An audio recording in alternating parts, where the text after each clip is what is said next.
This call is now being recorded. This call is now taking roots. इस pine सीधी 3 बार ओम का उच्चारण, उसके बाद प्रार्थना। ओम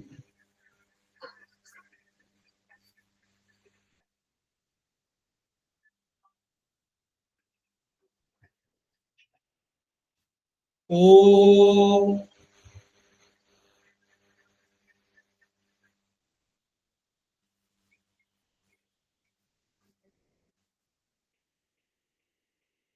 ओम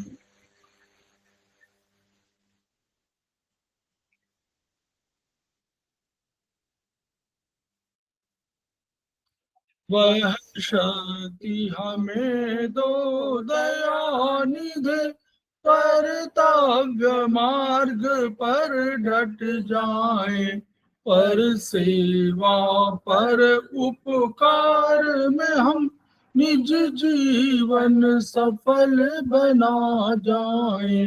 वह शक्ति हमें दो दयानिधि, कर्तव्य मार्ग पर डट जाए। हम दीन दुखी निबलों विकलों के सेवक बन संताप हरे, जो है बिछड़े भूले भटके उनको तारे खुद तर जाए। वह शक्ति हमें दो दयानिधि, कर्तव्य मार्ग पर डट जाए। छल द्वेष दंभ पाखंड झूठ, अन्याय से निश दिन दूर रहे। जीवन हो शुद्ध सरल अपना, शुचि प्रेम सुधारस बरसाए। वह शक्ति हमें दो दयानिधि, कर्तव्य मार्ग पर डट जाए। निज आन मान मर्यादा का प्रभु ध्यान रहे, अभिमान रहे। जिस देव भूमि में जन्म लिया, बलिदान उसी पर हो जाए।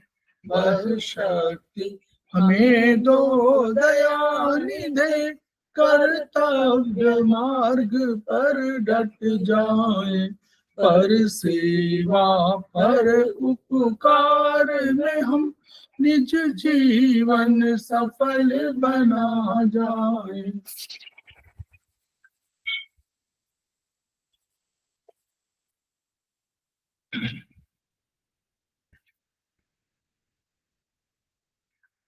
तो भाई ऑनलाइन क्लासेस में आप सभी का स्वागत है।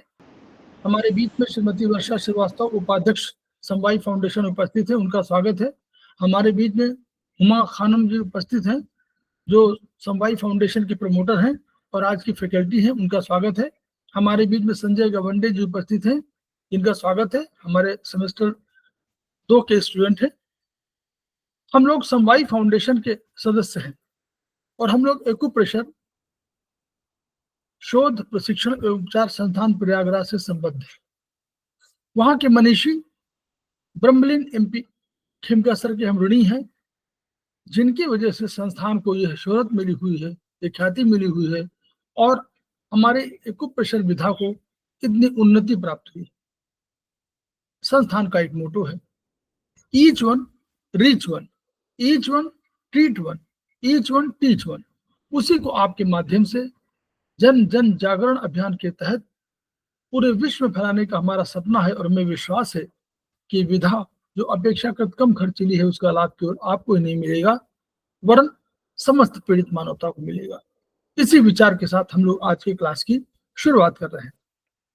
हम लोगों ने अभी बीएचबी पीएचबी पढ़ा, आयुर्वेदिक एक्यूप्रेशर में हम लोगों ने शुरुआत कर दिया और आज हम लोग पहली बार शुरुआत करने जा रहे हैं ट्रीटाइज 7, जो बेस बुक है इस सेमेस्टर की, बेस बुक ट्रीटाइज 7। ये किताब जो है ट्रीटाइज 7 ये है, ये किताब सबको, इस किताब के ये किताब बेस बुक है और इसी के आधार पर हम लोग आज की क्लास की शुरुआत कर रहे हैं। तो उमा जी का पुनः स्वागत। और उनको आज जो क्लास लेंगे उनके साथ में ये है चैप्टर 1 और इसका है एक्यूपंक्चर ए ब्रीफ सिनॉप्सिस। तो मैं स्वागत करता हूं, मैं उनको ये सिनॉप्सिस शेयर कर दे रहा हूं। नमस्ते सभी को, गुड इवनिंग टू ऑल। आज हम टेटाइप 7 की स्टार्टिंग करने जा रहे हैं। टेटाइप 7 तो पूरा का नाम है और इसमें मतलब डायग्नोस हम तरीके से हम डायग्नोस कर सकते हैं। डायग्नोस में एक्यूपंक्चर में डायग्नोस का जो कॉन्सेप्ट होता है वो किस तरीके से लिया गया है उसके बारे में पढ़ेंगे। कोई भी डिजीज होती है उसका क्या कॉज होता है, मतलब बीमारी आने के कारण क्या हो सकता है। वीडियो बीच में ऑफ कर लीजिएगा थोड़ा सा, जब डिस्टरबेंस हो तो वीडियो थोड़ा सा ऑफ कर लीजिएगा। ठीक है, अभी थोड़ा चलाइए, लेकिन जब थोड़ा डिस्टरबेंस होता है तो वीडियो ऑफ कर लेंगे तो आवाज क्लियर हो जाएगी। जी, इसकी डेफिनेशन क्या अभी हो चलाइए। ठीक,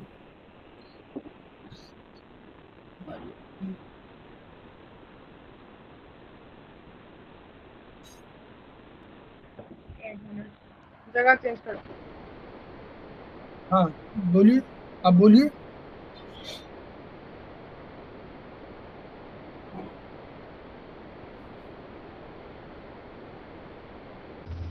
एक मिनट से जगह चेंज करते हैं। ठीक,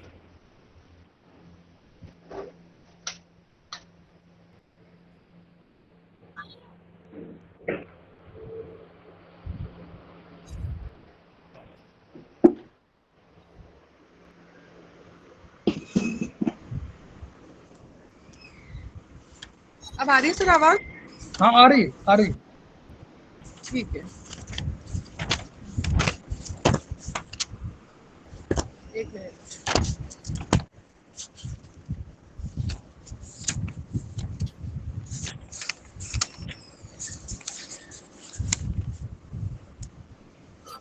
तो मैंने बताया था कि जो ये बुक है टेटाइप 7 ये हमारी पूरी डायग्नोसिस पर बेस्ड है। तो इसका जो फर्स्ट चैप्टर है ब्रीफ सिनॉप्सिस, इसमें हम पढ़ेंगे कि चाइनीज डिजीज के बारे में, चाइनीज का कॉन्सेप्ट क्या है, डायग्नोस हमें किस तरीके से करना है, डिजीज आने के कारण क्या हो सकते हैं, और हम हमारी जो थेरेपी है एक्यूप्रेशर एक्यूपंक्चर की, ये किस तरीके से हम इसमें कंपैरिजन कर सकते हैं विद द अदर थेरेपीज, जैसे एलोपैथिक में, होम्योपैथी में, इससे वो किस तरीके से हम इन चीज़ों में कंपैरिजन कर सकते हैं। फिर एक्यूपंक्चर की डेफिनेशन क्या हो सकती है, कि क्या होता है, मेरिडियंस क्या होती है, एक्यूपॉइंट्स क्या होते हैं, yin yang के बारे में थोड़ा पढ़ेंगे। फिर उसके बारे में जो भी डिजीज आती है, तो डिजीज क्यों आती है, कोई भी बीमारी क्यों होती है, तो इसमें जो मेन चीज़ है वो है हमारे कि जब भी हमारी बॉडी में इम्बैलेंसेस आएंगे तो इम्बैलेंस के कारण बीमारी आती है। तो वो इम्बैलेंस कहाँ कहाँ हो सकता है, एक तो इम्बैलेंस होता है की में, सबसे ज़्यादा इम्पोर्टेंट चीज़ इसी में यही है जो हम पूरी बुक में हमें पढ़ने को मिलेगा। की में इम्बैलेंस होता है, इसके ऊपर चैप्टर भी हैं पूरे पूरे। की में इम्बैलेंस, ब्लड में इम्बैलेंस होगा तो बीमारी आएगी, बॉडी फ्लूइड्स में इम्बैलेंस होगा तो बीमारी आएगी, और तो चौथा है एसेंस, एसेंस में गड़बड़ी होगी तो भी बीमारी आ जाएगी। फिर उसके बाद हम पढ़ेंगे कि diagnosis of disease in acupuncture, तो उसके कितने, जैसे उसके प्रिंसिपल्स अलग होते हैं, ठीक है, मतलब डायग्नोस करने के 8 प्रिंसिपल्स इसमें बताए गए हैं और 4 तरीके इसमें बताए गए हैं। फिर बीमारी आने के और क्या क्या रीज़न हो सकते हैं, तो उसमें हम पढ़ेंगे एक्सटर्नल रीज़न होते हैं, कुछ इंटरनल रीजन होते हैं, कुछ बाहरी आक्रमण होते हैं, जैसे विंड का आक्रमण हो गया, मतलब हवा लग गई सर्दी के मौसम में, गर्मी में लू, तो इस तरीके की चीज़ें हम इस चैप्टर में पढ़ेंगे। अब हम शुरुआत करेंगे इसकी। Acupuncture, a brief synopsis. Acupuncture is a natural inbuilt mechanism provided in the human body by the creator, means Tao, for the treatment of all types of human disease both physical and metaphysical without the help of any medicine. तो acupuncture जो है मतलब हमारी body में creator ने मतलब हमारी body में एक नेचुरल इनबिल्ट मैकेनिज्म फिट किया हुआ है जिससे हम किसी भी तरीके की बीमारी चाहे वो फिजिकल लेवल पे आई है चाहे वो मेटाफिजिकल लेवल पर आई है तो हम इस चीज को हम क्योर कर सकते हैं, ट्रीट कर सकते हैं। किस तरीके से? हमारे कुछ एक्यू पॉइंट्स होते हैं तो वहाँ पे हम एक प्रेशर दे करके या फिर हम वहाँ पे मोक्सा कर सकते हैं। कुछ स्पेशल सर्टेन पॉइंट्स होते हैं वहाँ पे हम उन पॉइंट्स को दबा करके या हम नीडलिंग करके या फिर मोक्सा करके उन पॉइंट्स की हेल्प से किसी भी बीमारी को हम नेचुरली ट्रीट कर सकते हैं। अब व्हाट इज डिजीज? डिजीज क्या होती है? शारीरिक, मानसिक, बौद्धिक क्रियाएं समग्र संतुलित जब होए मनुष्य स्वस्थ कहलाता, जीवन सहज जब होए।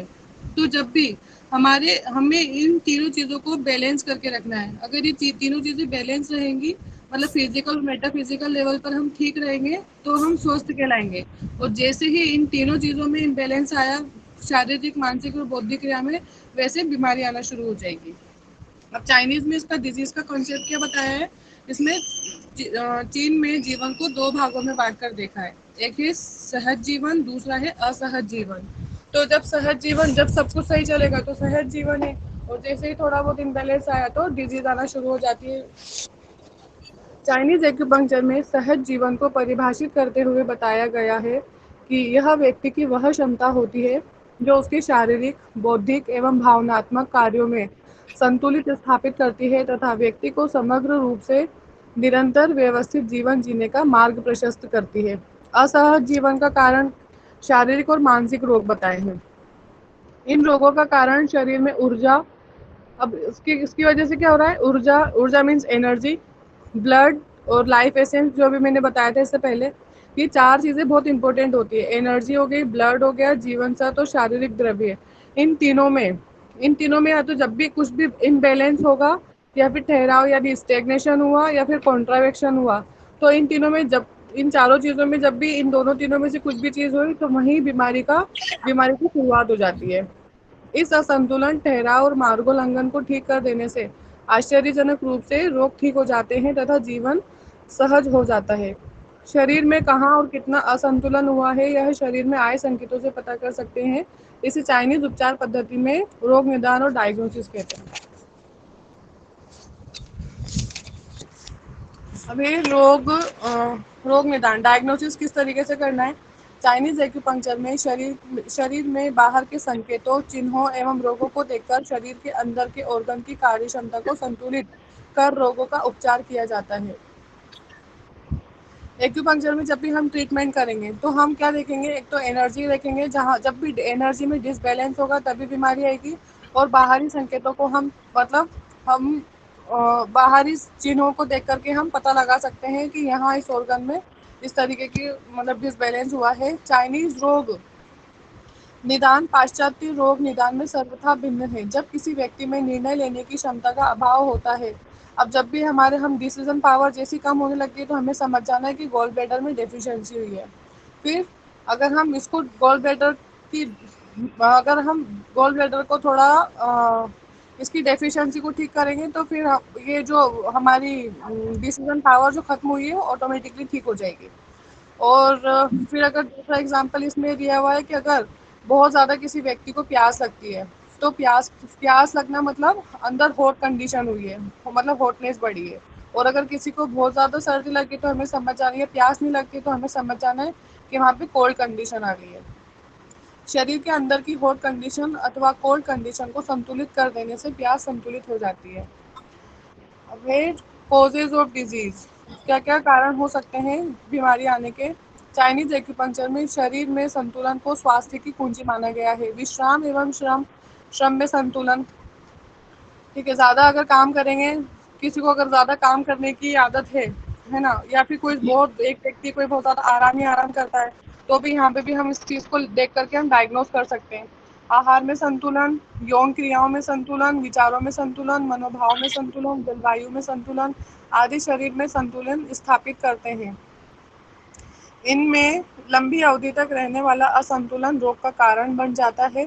अत्यधिक विश्राम और अत्यधिक श्रम, अत्यधिक यौन संबंध, अति न्यून यौन संबंध, असंतुलित आहार और संतुलित मनोभाव मौसम के प्रतिकूल प्रभाव आदि रोग का कारण बन जाते हैं।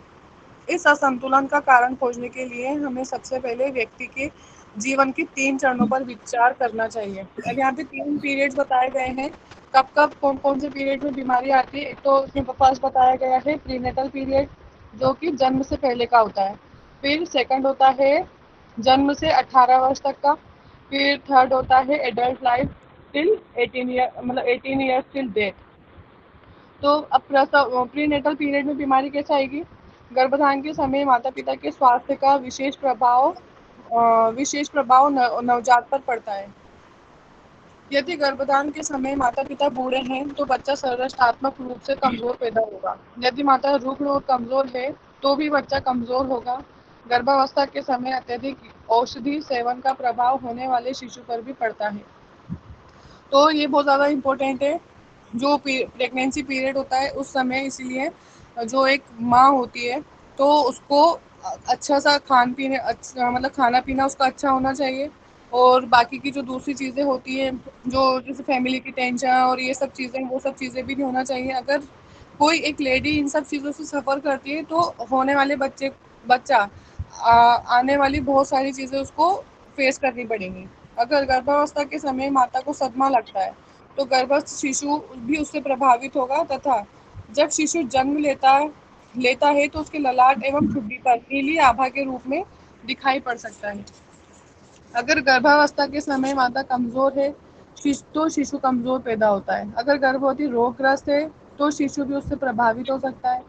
अब यहाँ पे देखो, चेन स्मोकर तक का ही बताया कि अगर पिता चेन स्मोकर है, तो पुत्र का दाहिना लंग्स प्रभावित हो सकता है। और अगर माता को लंग्स की टीबी रह चुकी है, मतलब पहले उसको हो चुकी है, तो भी पुत्र का बायां लंग्स अफेक्टेड हो सकता है। माता पिता के गर्भाधान पूर्व के रोगों का आगत शिशु के स्वास्थ्य पर क्या और कितना प्रभाव पड़ सकता है, इस पर चाइनीज एक्यूपंक्चर में समय समय पर शोध किया गया है। पर इन चीज़ों को हम बहुत बार इग्नोर कर देते हैं। अब ये जो बचपन वाला जो पीरियड होता है, बच्चे को कम स्तनपान कराने से अथवा स्तनपान जल्द बंद कर देने से स्प्लीन की डेफिशिएंसी हो सकती है। देखो, यहाँ पे बच्चे के बारे में बताया गया है कि अगर कम करवाया है, अगर फीड कम करवाते हैं, तो यहाँ पे स्प्लीन की डेफिशिएंसी होगी। और बच्चे को ज़्यादा गाय और भैंस का दूध ज़्यादा पिलाया, तो यहाँ पे उसमें ह्यूमिडिटी बढ़ जाएगी, और ह्यूमिडिटी बढ़ने की वजह से बच्चे को बलगम बनना शुरू हो जाएगा। और बहुत बार हम बच्चों को बात-बात पर डाँटते हैं या मारते हैं, तो उससे भी उस पर विपरीत प्रभाव पड़ता है। ज़्यादा डाँटने और मारने से नेगेटिव थॉट्स बढ़ते हैं, और बच्चे पर पढ़ाई में सर्वप्रथम स्थान लाने, अनवरत दबाव देने से माइग्रेन का सर दर्द हो सकता है। तो हमें बच्चों को भी ना डराना, धमकाना, मारना, पीटना, इन सब चीज़ों से बचना चाहिए। Over feeding and under feeding दोनों ही बीमारी का कारण होते हैं। अगर माता प्रसव के बाद शीघ्र ही पूरा काम करने लगती है, तो उसकी किडनी अथवा स्प्लीन गंभीर रूप से प्रभावित हो सकती है। फर्स्ट हो गया हमारा प्रीनेटल पीरियड में किस तरीके से बीमारी आती है। सेकंड, चाइल्डहुड में ये मारना पीटना और फीड ज़्यादा हुआ, कम हुआ, इन सब चीज़ों की वजह से बीमारी आ सकती है। अब थर्ड है एडल्ट लाइफ। एडल्ट लाइफ में हम किस तरीके से बीमार हो सकते हैं। वयस्क माता पिता के स्वास्थ्य, चरित्र, आचार विचार एवं विहार का असर उनके स्वास्थ्य तथा आने वाली पीढ़ियों पर भी पड़ता है। इसके बारे में वृहद चर्चा इस पुस्तक में आगे की गई है। अब यहाँ पे है सेकंड पढ़ेंगे हम, comparison with the other therapies किससे कर सकते हैं। जैसे एलोपैथी है। एलोपैथी में क्या होता है, जब बीमारी पूरी तरीके से ज़ाहिर हो जाती है, बाहर निकल जाती है, उसके बाद उसका ट्रीटमेंट एलोपैथी में होता है। और होम्योपैथी में बीमारी के सिम्टम्स देख के उसका ट्रीटमेंट होता है। आयुर्वेद में हम वात, पित्त और कफ देखते हैं, पर एक्यूपंक्चर में हम क्या करते हैं, एक्यूपंक्चर में हम टीका और एनर्जी का उपचार करते हैं। अब है व्हाट इज एक्यूपंक्चर। एक्यूपंक्चर क्या है? सर्जक ने प्रतिस्थापित कर दिया मानव शरीर में एक उपचार तंत्र। असंतुलन को ये ठीक करता, ठीक है। इम्बैलेंसेस जब भी आएंगे तो उस इम्बैलेंसेस को हम ठीक करेंगे। अस्वस्थ को ये स्वस्थ करता, असंतुलन ना होने पाए इसके लिए इसने मंत्र। उपचार की इस अद्भुत विधा को एक्यूपंक्चर लोग कहते हैं। उपचार इस दिव्य ज्ञान को जीवन मंत्र हम कहते हैं। डेफिनेशन क्या है एक्यूपंक्चर की? Acupuncture is a science, philosophy and rational method of treatment of all types of disease. अब डिजीज किस तरीके से आ सकती है? By moving, transferring. इन शब्दों को हमें बहुत ध्यान से देखना है, पढ़ना है, समझना है। क्यों? क्योंकि ये हमें आगे भी अगले चैप्टर्स में हमें मिलने वाले हैं। क्या है? ट्रांसफरिंग। डिजीज क्या करती है? ट्रांसफर होती है, फिर transport, transmit, transforming, holding, raising. ये हमें चैप्टर नंबर 6 में पेज नंबर 77 पे उसको और ब्रीफ नॉलेज मिल जाएगी। ये एक पर्टिकुलर ऑर्गन से रिलेट करता है, जो स्प्लीन के बारे में जब हम पढ़ेंगे तो ये एनर्जी को ट्रांसफर करती है, ट्रांसपोर्ट करती है, ट्रांसमिट, ट्रांसफॉर्मिंग और होल्डिंग का भी काम करती है, और रेजिंग का, प्रोटेक्टिंग का, वार्मिंग, कूलिंग एंड इंक्लूडिंग की। बायो एनर्जी, ये फिर से आ गए ये चारों वर्ड्स। ये चारों वर्ड्स हमेशा साथ में हमें देखने को मिलेंगे, एक तो की, और इनके ऊपर आगे पूरे पूरे चैप्टर है। Blood, life essence and the body fluids at the location where these are deficient. जब भी ये सब सारी चीज़ें डेफिशिएंट होंगी, क्या क्या? की, ब्लड और बॉडी फ्लूइड्स और एसेंस, तो या तो डेफिशिएंट होंगी अपनी लोकेशन से, या फिर इधर उधर मतलब इनका मार्गोल्लंघन हो जाएगा, तो या फिर बीमारी, या फिर ये सब बहुत एक्सेस हो जाएंगे, या फिर डेफिशिएंट हो जाएंगे। तो जैसे ही इस तरीके का इम्बैलेंसेस आएगा तो वहीं से बीमारी आना शुरू हो जाएगी। ऑन बैलेंसिंग द की, तो हमें क्या करना है? हमें की को बैलेंस रखना है, ब्लड को बैलेंस करना है, एसेंस को बैलेंस रखना है, and the body fluids in the body, the disease get automatically cured. तो अगर हम इन सब चीज़ों को जैसे ही बैलेंस करेंगे तो ऑटोमेटिकली जो भी बीमारी आई है ऑटोमेटिकली क्योर हो जाएगी। The balancing of the key, blood, essence and body fluids includes, क्या क्या इंक्लूड होता है इसमें? रिमूविंग द स्टैग्नेशन और स्टेटिस ऑफ की। अब यहाँ पे दो वर्ड और नए आए हमारे पास, स्टैग्नेशन और स्टेटिस। तो स्टेटिस जो होता है वो ब्लड में होता है, ब्लड में जब रुकावट हो जाती है, एक जगह रुक जाता है, तो वो ब्लड स्टेटिस होता है। पर की जो होती है, की जब एक जगह आकर रुक जाती है तो वो उसका स्टैग्नेशन कहलाता है। Blood and body fluids eight any location in the body, correcting the rebellious direction और कॉन्ट्रावेक्शन। तो जो भी हमारी, जैसे हमारा खाना है ऊपर से नीचे जाना चाहिए, लेकिन अगर वो, जैसे हमें हिचकी आ रही है, वॉमिट आ रही है, तो उसका मार्गोल्लंघन हो गया, तो हमें इसको ठीक करना है। ऑफ की, blood, body fluids in the area in the body, raising the sinking और कोलैप्सिंग की at any location in the body. फिर अब सिंक और कोलैप्सिंग क्या होता है? जो हमारी की है, वो की पहले डेफिशिएंट होती है सबसे पहले, फिर अगर हमने उसकी डेफिशिएंसी पे हम ध्यान नहीं देते हैं तो वो और ज़्यादा कम होगी, तो वो सिंक कहलाएगी। अगर हम सिंकिंग पे भी ध्यान नहीं देंगे तो वो और भी ज़्यादा कम हो जाएगी, बहुत कम हो जाएगी, तो वो कोलैप्स कर जाती है। और ये कहाँ होगा? ये हमारे एलाई और हार्ट में होती है। Expelling the pathogenic virus factors causing the disease, correcting the excretory function of the body, जैसे आंखों में आंसू आना, हथेली में पसीना आना, ये सब। Balancing all the body system including neurological and endocrinal system and immune system, to arrest any type of degeneration in any part of the body, and to start regeneration by balancing the nerve supply and supply of ki। nerve क्या करती है? इसमें supply करेगी की, blood, body fluids and arterial venous supplies, lymph supplies, muscle supplies। it includes the following types of degeneration। ये सब lymph में degeneration होता है, नर्व में डिजनरेशन होगा, एलर्जी एंड वस्कुलर में डिजनरेशन होगा, organ parenchyma and epithelial cells में डिजनरेशन होता है, जॉइंट्स में degeneration, fibroid degeneration, skin degeneration और फैटी डिजनरेशन। ये 8 तरीके का डिजनरेशन हमारी बॉडी में होता है। Rectification of muscular structure problem, जैसे क्या क्या हो गई? Muscular type, scoliosis. स्कोलियोसिस होता है रीढ़ की हड्डी का टेढ़ा होना। One leg longer than other, एक पैर ज्यादा लंबा हो गया दूसरे से। One shoulder more elevated than the other. और body imbalance including left the right imbalance, left and right imbalances हो गया, upper and lower imbalance etcetera. इस तरीके का इम्बैलेंस हमें मिल सकता है मस्कुलर स्ट्रक्चर से related. Treatment of inborn hereditary and constitutional disease हो सकती हैं। Balancing the 5 elements and yin and yang की इन द ह्यूमन बॉडी,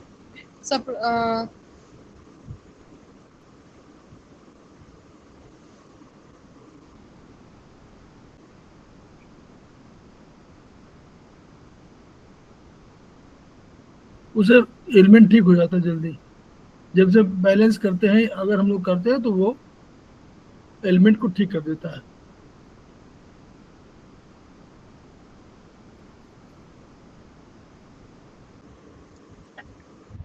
सॉरी वो म्यूट हो गया था सर।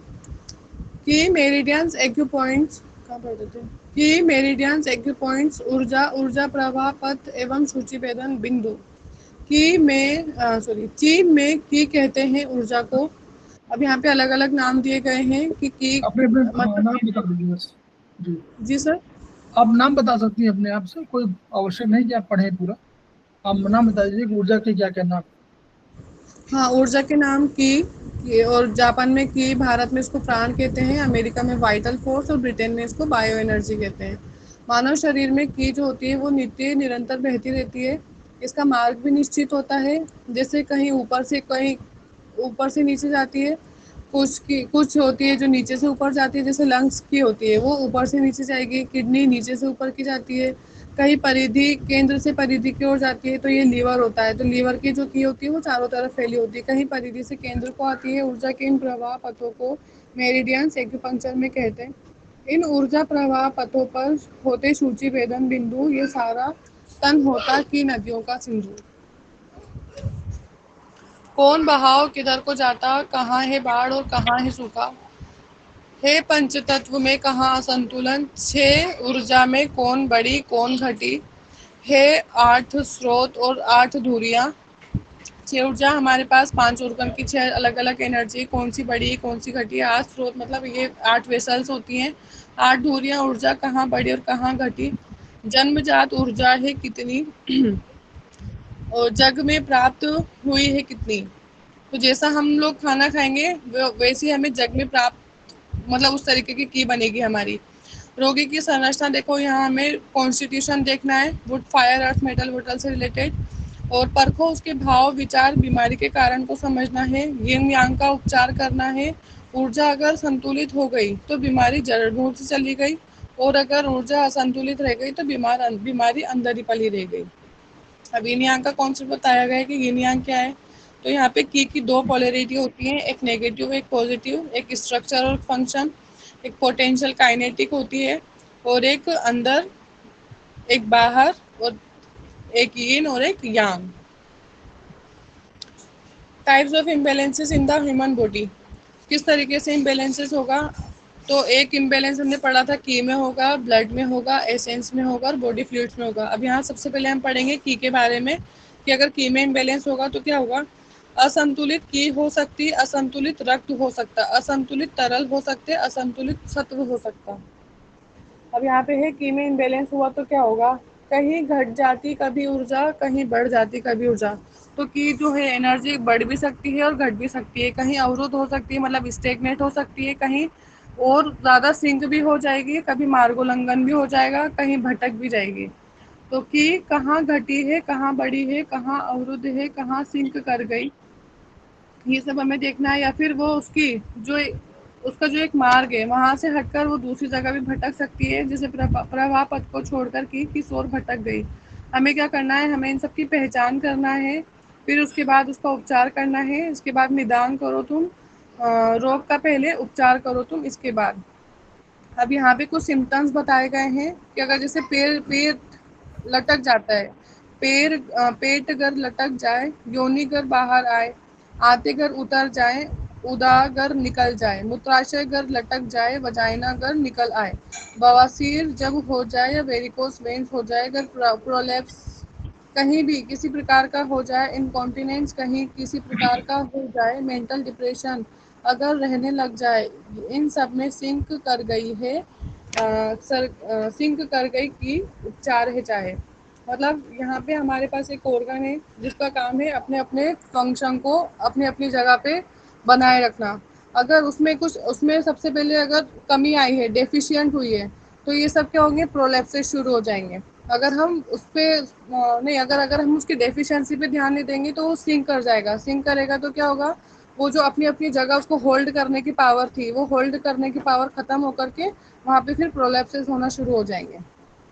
फिर दूसरा आता है हमारे पास डकार, हिचकी, मिचली, वमन, पतले दस्त जब होने लग जाए, उल्टी चलने लग जाए, तो यहाँ पे ये सब चीज़ें हैं कि स्टमक की से रिलेट करती है सब चीज़ें। स्टमक की कि तुमसे ये उपचार के चाहिए। थर्ड आता है, थर्ड एग्जांपल, डायरिया के साथ अगर प्रोलेप्स भी हो जाए और उल्टी चलने लग जाए कि स्प्लीन, तो ये तुमसे उपचार चाहिए। तो ये सारे सिम्टम्स में देखना है कि ये सब चीज़ें रिलेट कर रही है स्प्लीन से। खांसी के साथ साथ अगर अस्थमा हो जाए, तो क्या हो रहा है यहाँ पे, उल्टी चलने लगी है लंग्स की। तो अगर खांसी के साथ अस्थमा के सिम्टम्स दिख रहे हैं यहाँ पे, तो हमें लंग्स की का उपचार करना है। केवल अस्थमा है यहाँ पे सिर्फ, और अस्थमा के साथ अस्थमा है पर खांसी नहीं आ रही है।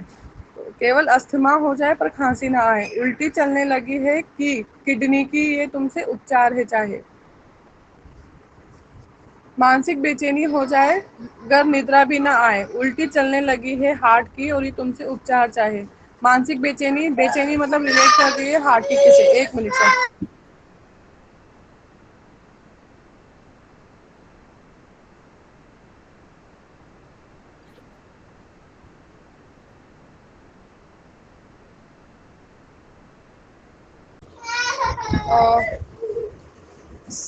तो कहते हैं मानसिक बेचैनी। अब हमें ये समझना है, एक एक चीजें, एक एक सिम्टम को हम याद रख सकते हैं। जैसे डायरिया प्रोलेप्सिस हुआ है तो वो स्प्लीन से रिलेटेड है। खांसी आ रही है और अस्थमा भी है साथ में, तो वो लंग से रिलेट कर रहा है। खांसी है, अस्थमा है पर खांसी नहीं है, तो वो किडनी से रिलेटेड है। और मानसिक बेचैनी हो रही है तो वो हार्ट से रिलेटेड है। सिर दर्द है और बहुत ज़्यादा गुस्सा भी आ रहा है, क्रोध, चक्कर भी आने लग जाए, तो इसका मतलब है लीवर की में गड़बड़ी हुई है। मिचली, वमन, डकार के साथ डायरिया भी जब तुम्हें सताए, तो लीवर की ने स्टमक पर किया है आघात, ये तुमसे उपचार है चाहे। डायरिया जब हो जाए और किसी तरीके से वो रुक ना पाए, लीवर की ने स्प्लीन की पर किया है आघात, ये तुमसे उपचार है चाहे। मल जब तुम्हारा सूख जाए, सूख कर जब ये कड़ा हो जाए, तो यहाँ पे हमें समझना है कि लीवर की ने आंतों पर आक्रमण किया है आघात, ये तुमसे उपचार है चाहे। तो ये तो हो गई हमारी सारी की से रिलेटेड चीज़ें। अब दूसरा है, दूसरा इम्बैलेंस, अगर ब्लड में इम्बैलेंस होता है तो क्या होगा।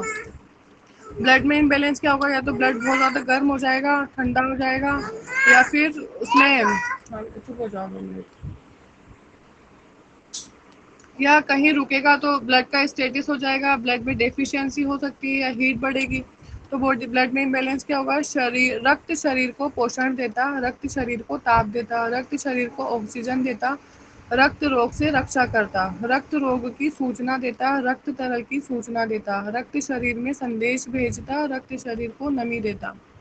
कहीं घट जाता कभी रक्त, मतलब डेफिशिएंसी हो जाएगी यहाँ पे, कहीं बढ़ जाता कभी रक्त, कहीं अवरुद्ध हो जाता कभी रक्त, कहीं गर्म हो जाता, कहीं से निकलने लग जाता कभी रक्त। कहाँ घटा है, कहाँ बढ़ा है, कहाँ अवरुद्ध हुआ है रक्त, कहाँ गर्म हो गया, कहाँ से निकलने लग गया रक्त। पहचान करो तुम इसकी पहले, उपचार करो तुम इसके बाद। निदान करो तुम रोग का पहले, उपचार करो तुम इसके बाद।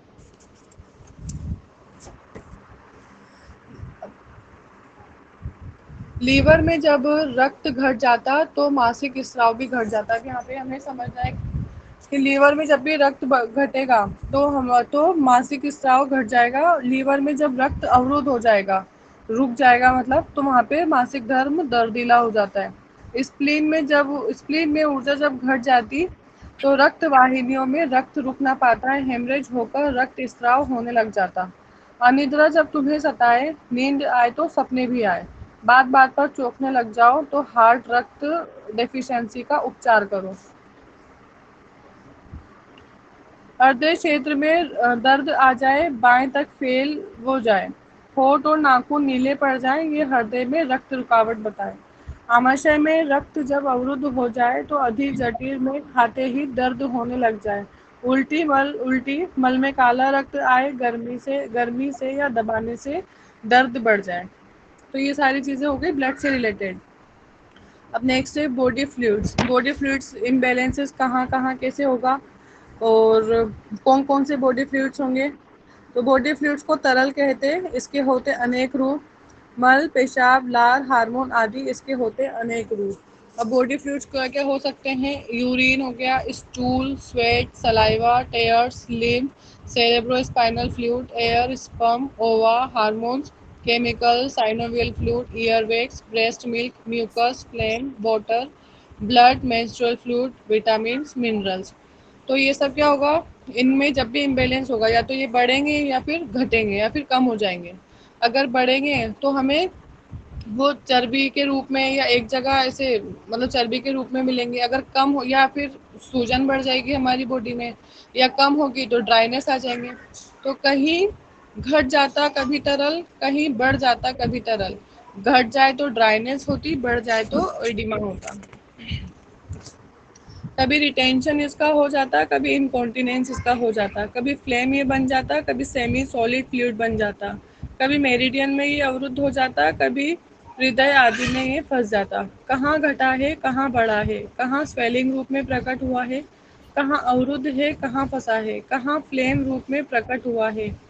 अगर ये एक जगह आके रुका तो क्लोट भी बन सकती है, गांठ भी बन सकती है। फिर अगर ये किसी जगह पे जाकर रुक गया, जैसे किडनी में जाकर के रुका और वहां पे अगर थोड़ा सा कड़ा हो गया तो ये स्टोन बन जाता है वहाँ किडनी और गोल ब्लैडर में। तो कहाँ घटा है, कहाँ बढ़ा है, कहाँ स्वेलिंग रूप में प्रकट हुआ है, कहाँ अवरुद्ध है, कहाँ फंसा है, कहाँ फ्लेम रूप में प्रकट हुआ है, कहाँ पर क्लोट रूप में ये बना है, कहाँ पर गार्ड रूप में ये बना है, कहाँ पर स्टोन रूप में ये बना है, कहाँ पर आर्थराइटिस के रूप में। और जब ये जॉइंट्स में हमारे जॉइंट्स में जाकर के रुक जाता है तो फिर वहाँ पे आर्थराइटिस और गाउट के रूप में बाहर दिखाई देता है। कहाँ गाउट बनकर ये फंसा है, कहाँ पर रिटेंशन इसका हुआ है, कहाँ पर इनकॉन्टिनेंस इसका हुआ है। निदान करो तुम इसका पहले, उपचार करो तुम इसके बाद। तो ये हमने पढ़े की में इम्बेलेंस, बॉडी में बॉडी फ्लूइड्स में इम्बेलेंस और ब्लड में। अब पढ़ेंगे जिंक एसेंस। एसेंस क्या होता है? एसेंस होता है जीवन सत्व। ये जो एसेंस होता है ये हमें बाय बर्थ मिलता है। फिर दूसरा होता है बर्थ के बाद जैसा हमारा खाना पीना रहेगा उस तरीके का वैसे एसेंस हमें मिलेगा। और थर्ड हमें मिलता है बाय बर्थ किडनी में, ये हमें हमारे पेरेंट्स से मिलता है।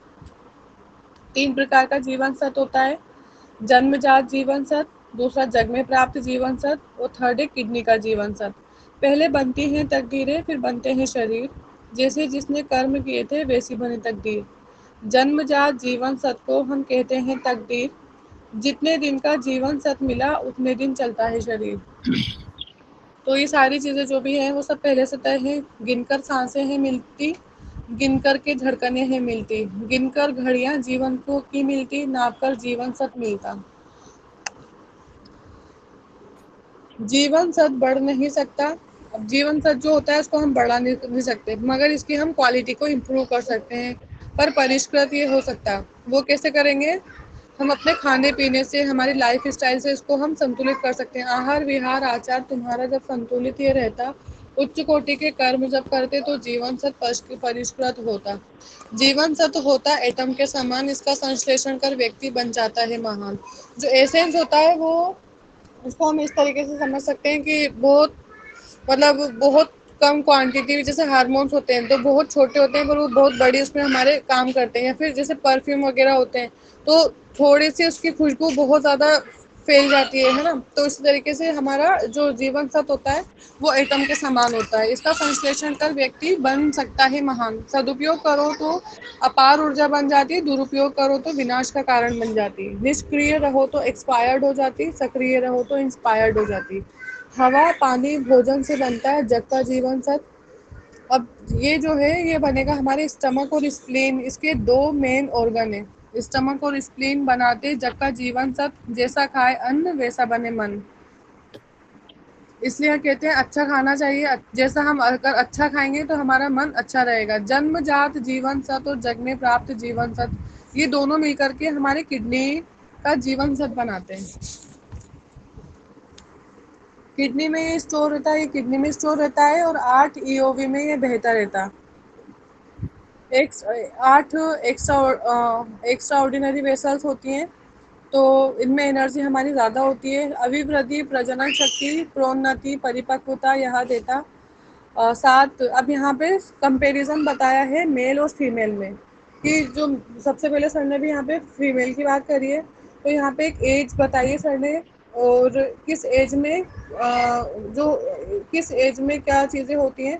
उसके बारे में पढ़ेंगे। जैसे 7 वर्ष की उम्र में बालिका की किडनी की पुष्पित हो जाती है और 14 वर्ष की उम्र में गर्भधान हेतु मासिक धर्म प्रारंभ हो जाता है और 21 वर्ष की उम्र में जो है वो किडनी एसेंस चरमोन्नति पर ये होता, अकल दांत है निकल आते, शरीर अभिवृद्धि है पा जाता। 28 वर्ष की उम्र में अस्थि उपास्थि मजबूत हो जाती, लंबे हो जाते बाल, गाल सुंदरता पा जाती। 35 वर्ष की उम्र में सर के बाल ये झड़ने लग जाते, रंग वर्ण चेहरा सब कुछ निस्तेज होने लग जाता। 42 वर्ष की उम्र में चेहरा सांवला, बाल सफेद होने लग जाते। 49 वर्ष में उम्र तक मासिक धर्म समाप्त हो जाता। 56 वर्ष की उम्र में जीवन सब सूखने लग जाता और कंसेप्शुअल वेसल खाली हो जाता। इसके बाद बुढ़ापा आने लग जाता। ये अलग अलग कैटेगरी बताइए कि किस उम्र में किस उम्र में क्या चीज़ें होती हैं वो है। ये तो थी अभी फीमेल के बारे में। अब मेल के बारे में अब यहाँ पे एक एक अगर हम देखेंगे इसको लर्न करने के हिसाब से तो एक एक साल के डिफरेंस के लिए 1 साल का है, फिर 2, फिर 3, फिर 4। जैसे यहाँ पे क्या हुआ था फीमेल में 7 वर्ष की उम्र में तो बालिका की किडनी की पुष्पित होती है, पर अगर हम मेल का देखेंगे तो उनके लिए उम्र बताइए 8 वर्ष। 8 वर्ष की उम्र में बालक की किडनी की पुष्पित हो जाती है। अगर हम यहाँ कंपैरिजन करेंगे तो 14 वर्ष में तो यहाँ पे उम्र में गर्भधान हेतु मासिक धर्म और मेल में 16 वर्ष की उम्र में गर्भधान हेतु वीर्य बनना प्रारंभ हो जाता। फिर 3 इयर्स का डिफरेंस आ रहा है। 24 वर्ष की उम्र में किडनी एसेंस चरमोन्नति पर ये होता, अकल दांत निकल आते, शरीर अभिवृद्धि है पाता। यहाँ पे 4 का डिफरेंस आ गया। 32 वर्ष की उम्र में अस्थि उपास्थि मजबूत ये हो जाती, मांसपेशियां भर भर जाती, गाल सुंदरता पा जाती। 40 वर्ष की उम्र में सर के बाल ये झड़ने लग जाते, रंग वर्ण चेहरा सब कुछ निस्तेज होने ही लग जाते। 48 वर्ष की उम्र में चेहरा सांवला, बाल सफेद होने लग जाते। 56 वर्ष की उम्र में लीवर की कमजोर हो जाती। 64 वर्ष में उम्र में जीवन सत्व सूखने ये लग जाता, बाल दांत गिरने लग जाते और बुढ़ापा आने लग जाता। उम्र के किस पड़ाव पर आया है तुम्हारे पास रोगी, जीवन सत्व की क्या है स्थिति, उसी अनुरूप चिकित्सा होगी। तो हमें इसलिए ये इसलिए बताया है क्योंकि हमें जब पेशेंट हमारे पास आएगा तो इसलिए हमें सबसे पहले उसकी उम्र जानना ज़रूरी है। तो हमें यहाँ पे समझ सकते हैं हम उसकी उम्र जान करके कि 7 वर्ष या 14 जो भी है तो उस एज से कि इस एज में क्या-क्या चीज़ें हो सकती हैं और किस टाइप की हो सकता है कि किसी को कोई ज़्यादा अगर सफ़र कर रहा है तो उसको 60 वर्ष की उम्र तो उसकी 7 वर्ष है, पर उसको बीमारी हो सकता है उसको 28 वर्ष की या 42 ईयर्स वाली उसको बीमारी है। तो इसलिए यहाँ पे एज पूछना बहुत ज़रूरी है। The diagnosis identification of course type The diagnosis identification of causes, type of imbalances, various stages of diseases and treatment is done with the help of the following.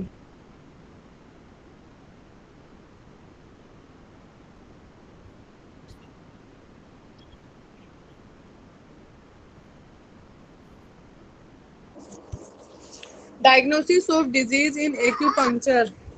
अब यहाँ पे डायग्नोसिस के हमारे पास 8 तरीके बताए गए हैं कि जब भी पेशेंट आएगा तो हमें क्या देख करके डायग्नोस करना है या हम किस बेसिस पे हम डायग्नोस कर सकते हैं। तो यहाँ पे हमारे पास 8 तरीके हैं जिसको देख करके हम डायग्नोस कर सकते हैं। पहला हो गया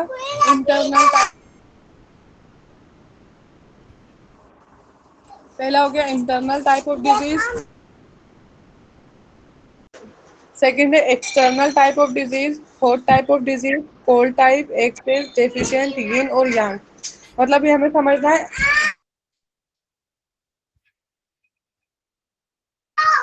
हम इसको ऐसे याद कर सकते हैं।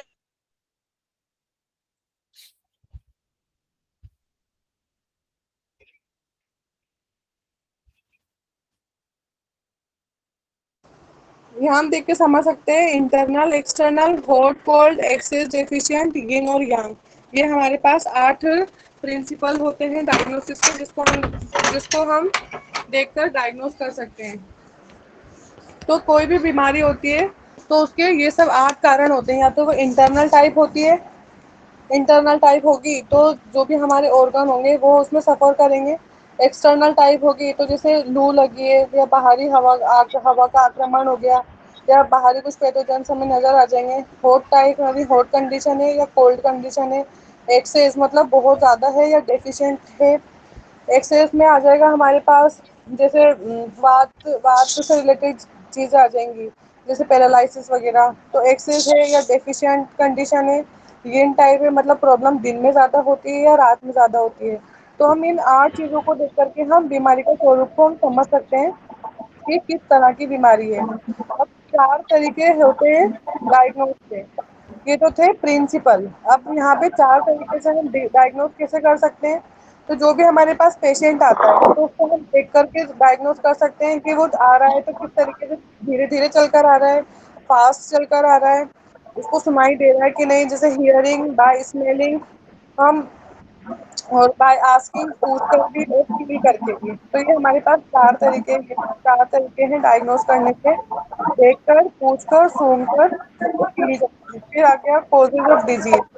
यहाँ बताए गए हैं कि बीमारी के कारण क्या क्या हो सकते हैं। तो बीमारी के कारण एक तो इंटरनल कोजेज हो सकते हैं और एक्सटर्नल कोजेज हो सकते हैं। इंटरनल जो आंतरिक कोजेज होंगे वो क्या होंगे, तो वो हमारे होंगे, इमोशन आएंगे उसमें हमारे। जैसे कोई व्यक्ति है वो कोई खुश ज्यादा रहता है, किसी को गुस्सा ज्यादा आता है, किसी को सैडनेस ज्यादा होती है, किसी को डर ज्यादा होता है, किसी को शोक लगता है, कोई शोक ग्रीफ में चला जाता है। तो ये तो बताया गया है क्योंकि इन सब चीजों से, हर एक इमोशन से हमारा हर एक पर्टिकुलर और लोग जो बंद कर ले, इमोशन। एक सेकंड, डिस्टर्बेंस बहुत आ रहा है। कोई और लोग किसी का खुला हुआ है क्या? और लोग खुला हुआ तो म्यूट कर लीजिए प्लीज, और लोग म्यूट कर लें।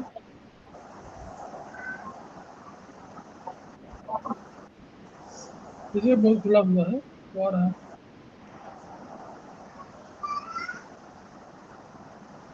चलिए मैडम, हाँ चलिए जी। तो ये हमारे पास 7 तरीके के इमोशन हो गए। इन इमोशन से हमारे हर एक पर्टिकुलर ऑर्गन रिलेट करता है। जैसे जॉय बहुत ज़्यादा कोई खुश होता है तो हार्ट से रिलेटेड है, किसी को गुस्सा ज़्यादा आता है तो वो लीवर से रिलेटेड है, सैडनेस हमारे लंग से रिलेटेड करता है, फियर हमारा किडनी से रिलेटेड होता है। तो इस तरीके से ये हम हमारे पास इंटरनल कोजेज होते हैं। अब एक्सटर्नल कोजेस क्या हो सकते हैं बीमारी के, एक तो वीक कॉन्स्टिट्यूशन हो गया, एक्सेस सेक्सुअल एक्टिविटीज हो गई, overwork, diet, infection, bombs and parasites हो गए, poison and chemical, trauma and wrong treatment. ये हमारे एक्सटर्नल पैथोजेंस हो सकते हैं कोई भी बीमारी आने के। फिर थर्ड है internal and external pathogenic factors causes disease. तो इसमें हमारे पास इंटरनल पैथोजेनिक जो होते हैं वो होता है जैसे विंड टाइप जो हमने पढ़ा था, जो हमारी 5 एनर्जी होती हैं, 6 एनर्जी, तो वो उन्हीं से रिलेटेड है। Wind type disease, coldness type disease, heat type disease, hotness type disease, और इंटरनल ह्यूमिडिटी टाइप डिजीज और internal dryness type of disease. ये हमारे 6 पैथोजेनिक फैक्टर्स इंटरनल वाले हो गए। और एक्सटर्नल वाले भी सेम होंगे। तो बाहरी जैसे वो, तो उसमें क्या होगा, बाहरी हवा का आक्रमण होगा, बाहरी हीट, बाहरी हॉटनेस, तो external hotness, external humidity, external dryness और एक्सटर्नल कोल्डनेस, ये 6 एक्सटर्नल हैं। अब है third types of imbalances in the human body. अब इम्बैलेंसेस कैसे होगा, ये मैंने तो 6 टाइप ऑफ की में इम्बैलेंस क्या क्या हो सकता है की डेफिशिएंट होगी, की एक्सेस होगी। अगर डेफिशिएंसी पे पहले ही बताया था कि डेफिशिएंसी पे हम ध्यान नहीं देंगे तो फिर वो सिंक कर जाएगी। फिर अगर एक जगह कहीं रुक गई तो की में स्टेग्नेशन हो जाता है। और अगर उल्टी चलने लग जाएगी तो वो उसका कॉन्ट्रावेक्शन हो जाएगा। फिर disharmony in the dynamism and pathology of की ट्रांसफॉर्मेशन एंड रिलेटेड डिजीज। तो ये यहाँ पे 6 तरीके के इम्बेलेंसेस हो गए की में।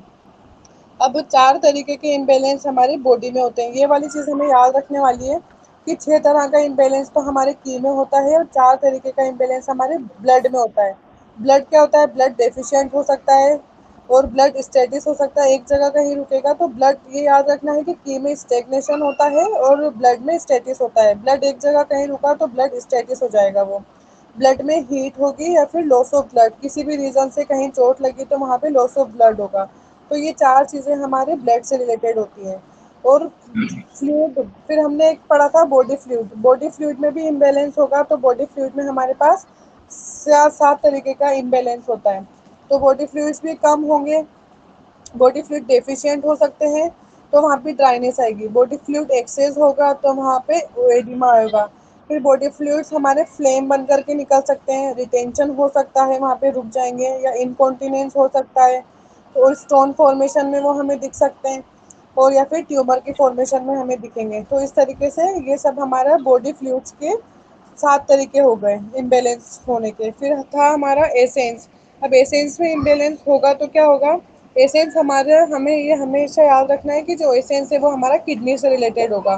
तो यहाँ पे एसेंस में किडनी एसेंस डेफिशिएंसी। अब यहाँ पे हमारे पास अलग अलग स्टेजेस होती है डिजीज की। तो 6 long real stages of disease होती हैं। एक होगी ग्रेटर यांग स्टेज डिजीज, ब्राइट यांग, लेजर यांग, ग्रेटर यिन, लेजर यिन और टर्मिनल स्टेज। ये हमारी 6 तरीके की स्टेजेस होती है कोई भी बीमारी आने की। अब लेवल, 4 लेवल होते हैं बीमारी आने के। डिफेंसिव की लेवल होगा, की लेवल ऑफ डिजीज होगा, निट्रिटी की होती है, और ब्लड लेवल ऑफ डिजीज होती है। मतलब डिफेंसिव की जो जो हमारी बॉडी को बाहरी आक्रमण से बचाए रखे। तो इसके लिए हम जब हम ब्रीफ में पढ़ेंगे तो अलग अलग पर्टिकुलर ऑर्गन है हमारे पास जो इन सब चीज़ों इनसे रिलेट करते हैं। तो डिफेंसिव की के लिए हमारे पास एक अलग ऑर्गन है, की लेवल ऑफ डिजीज, न्यूट्रिटी की एक अलग ऑर्गन में बनती है, और ब्लड लेवल ऑफ डिजीज। ये हमारे पास 4 लेवल होते हैं। अब डिजीज इन मेरिडियन लेवल, तो हमारे पास जो भी हमारी 12 मेरिडियन है, तो 12 की 12 मेरिडियन में भी आ सकता है। तो type of disease in liver meridian level, gall bladder meridian level में भी होगा, heart meridian, small intestine, pericardium, triple warmer. तो हमारे पास ऐसे करके हमारी पूरी spleen, stomach, large intestine, kidney, urinary bladder, governing vessel और कंसेप्शनल वेसल्स, ये सारी मेरिडियन के लेवल पे भी बीमारी आ सकती है। फिर है 5 element imbalances and method of balancing imbalance. 5 elements हमने पढ़ा था, वुड, फायर, अर्थ, मेटल और वाटर। तो इन सबसे मतलब जो हमारे ये 5 एलिमेंट है, तो इन 5 एलिमेंट में जब इम्बैलेंस होगा तब भी बीमारी आ सकती है। जैसे वुड में fire, would, fire, earth, metal, water से भी हमारे एक एक दो दो ऑर्गन हमारे रिलेट करते हैं। तो जैसे वुड वुड रिलेट करता है लीवर और गॉल ब्लैडर से। तो इनमें या तो ये एक्सेस होगा या डेफिशिएंट होगा तो वुड टाइप डिजीज होगी। फायर टाइप डिजीज में हमारे पास हार्ट और स्मॉल इंटेस्टाइन आते हैं, तो उसमें भी कुछ भी गड़बड़ी होगी तो वो हमारी फायर टाइप डिजीज होगी। इसमें हमारे पास, हमने फर्स्ट सेमेस्टर में पढ़ा था, तो उसमें हमारे पास एक चार्ट था। तो इसी से रिलेटेड हमारे पास इमोशन भी होते हैं, और इसी से रिलेटेड बहुत सारी चीज़ें होती हैं। कौन कौन सी हमारी एंडोक्राइन वगैरह सब आती है, तो वो उन सब चीज़ों का हमें देखना है यहाँ पे। तो वो सारी चीज़ें इन चीज़ों से इनसे रिलेट करेंगी। तो ये हमारे पास वो एलिमेंट आ गए। तो ये इन एलिमेंट से में इम्बेलेंस होगा तो फिर हमें समझ जाना है कि ये इस टाइप की डिजीज है। या फिर हमारे पास ऐसा कॉन्स्टिट्यूशन भी होता है, वुड टाइप कॉन्स्टिट्यूशन में का जो व्यक्ति होता है, तो उसका उसका जो मतलब हाइट वगैरह होती है वो अलग होती है। तो हम ऐसे कॉन्स्टिट्यूशन के बेस पे भी हम ट्रीटमेंट डाइट कर सकते हैं। Treatment creative method of treatment, subjugation cycle method of treatment, anti-creative cycle method of treatment, anti-subjugation cycle of treatment।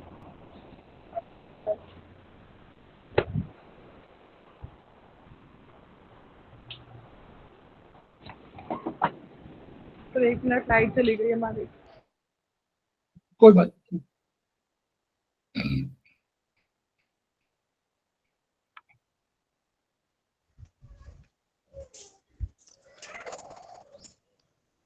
क्या था अब है internal element balancing via Leo connecting points, uses of 6 command points, organ source point, Z cleft point, front shoe points और back shoe points। ये पूरा हमने सब first semester में पढ़ा था। तो इनके बेसिस पे भी हम ट्रीटमेंट कर सकते हैं। डिजीज सर, इसको ज्यादा थोड़ा समझाने की जरूरत तो नहीं है ना? ना ना ना, है ना? आगे आगे डिजीज इन, पूरा चैप्टर है, ये हाँ वर्जन ठीक है सिनॉप्सिस पूरी थी। ठीक है। Disease in organ levels, symptoms and science of pathological changes in the disease. 12 internal organs हो गए हमारे पास। इंटरनल हो गए heart type, small intestine, pericardium type disease, triple warmer type disease, spleen type disease, stomach type disease, lungs type disease, large intestine type disease, kidney type, urinary bladder type disease, liver type disease, and gallbladder type of disease. Fish types of disease in eight extraordinary vessels. ये आए 8 extraordinary vessels हैं हमारी. तो governing vessel, conception vessel, Chongmo, Yin heel vessel, Yin regulating vessels, Daimo, Yang heel or Yang regulating vessels. These are the basic fundamentals of the traditional Chinese acupuncture, which a therapist must study in detail and gain a command and mastery over the same before proceeding for giving treatment for the patients. बहुत बढ़िया, ये हमारी synopsis है. Thank you madam, बहुत बढ़िया था. बहुत बढ़िया मैडम.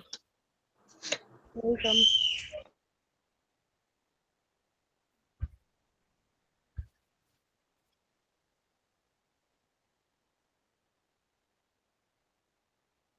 हमारे शीतल बासुप्रिया मैडम ने ज्वाइन कर लिया था बीच में, उनका स्वागत है.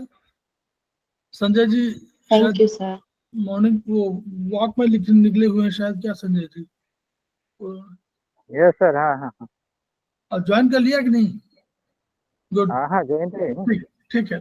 तो हम लोग जो है हुमा मैडम का जो है हम लोग धन्यवाद करेंगे. और ये हम लोग का सिनॉप्सिस जो है, जो हमको वर्चुअली ट्रीटाइज 7 ये है सिनॉप्सिस. तिवारी जी ने ज्वाइन कर लिया है, कमलेश कुमार तिवारी जी ने, हमारे समवाय फाउंडेशन के प्रमोटर हैं और आप अभी फैकल्टी हैं सेकंड उसमें, तो उनका स्वागत है. तो हम लोग ये बता रहे हैं कि ये पार्ट्स, जो पार्ट 7 ट्रीटाइज 7 है, इसी की ये सारी चीजें हैं जो सिनॉप्सिस ग्रुप में बताई गई कि हम लोग पूरी किताब इस ढंग से हमको पढ़नी है. अगर हम लोग सब पढ़ पाएंगे तो इससे क्या होगा, हमारा बेस बनेगा. और मैं आपको बता दूं कि ट्रीटाइज 7 के साथ पहले सेमेस्टर में हम लोग पढ़ा था ट्रीटाइज 1, ट्रीटाइज 2. इसको अगर हम लोग पढ़ा, ट्रीटाइज 2 हमारी बेस बुक नहीं थी, बल्कि हमारे वो हमको रेफरेंस बुक के रूप में थी, तो हम उसको परचेज कर सकते हैं, उसको पढ़ सकते हैं. उसमें सारे पॉइंट्स का क्लैरिफिकेशन दिया हुआ है और क्यों इसका क्या यूज है, उसकी क्वालिटी जिसको कहना चाहिए, गुण और कर्म. अब ट्रीटाइज 7 आ गई हमारी सेमेस्टर 2 में. तो ट्रीटाइज 7 along with, नोट करिए Sanjay ji, along with treatise 16 अगर दोनों को आपने पढ़ा तो आपको इसके काफी कंसेप्ट क्लियर हो जाएगी. तो वो किताब है, लेकिन वो किताब रेफरेंस बुक में नहीं है और नहीं वैसे है, वो अलग से ट्रीटाइज 16 है. उसको हम लोग पढ़ा रहे हैं. हम लोग कुछ उसके चैप्टर ले रहे हैं, किसमें? ओपन टू ऑल, जो हमारा समवाय शिक्षा वाला है, उस ग्रुप में हम ले रहे हैं. आप लोग यूट्यूब में जो भी लोग हैं, तो यूट्यूब में उसको अवेलेबल है वो, ठीक है. उसको हम लोग ले रहे हैं. ये पिछले मंडे से हम लोग, इसके पहले मंडे हम लोग ले चुके हैं. तो दो क्लासेस हो चुके हैं, 3 क्लासेस हुए होंगे, 2 या 4 क्लासेस हुए हैं. तो उनके बेसिस पर हम लोग आगे जैसे करते जाएंगे, आप उसको भी देखते जाइएगा, तो ये आपको आसानी रहेगी. तो हम लोग करना यही है कि खेमका सर के सपनों को पूरा करना है. सपने क्या हमको मालूम है, each one reach one, each one treat one, each one teach one. इन्हीं शब्दों के साथ हम लोग 2 मिनट का ब्रेक लेते हैं, फिर तिवारी जी को हम लोग क्लास सौंपते हैं. Thank you sir.